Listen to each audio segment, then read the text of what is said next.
This store and merchant center fixing work already complete, and we can see there are no any account issue. Many product already active. This is live video. I will refresh this page.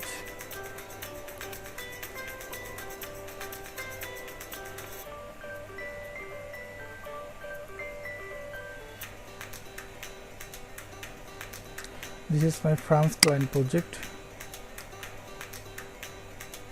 Suspended, then reapprove message, and we can see there are no any issue and many product already active.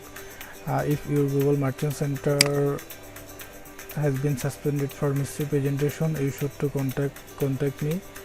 I will fix your Google Merchant Center and feed issue as soon as possible. Thank you for watching my video.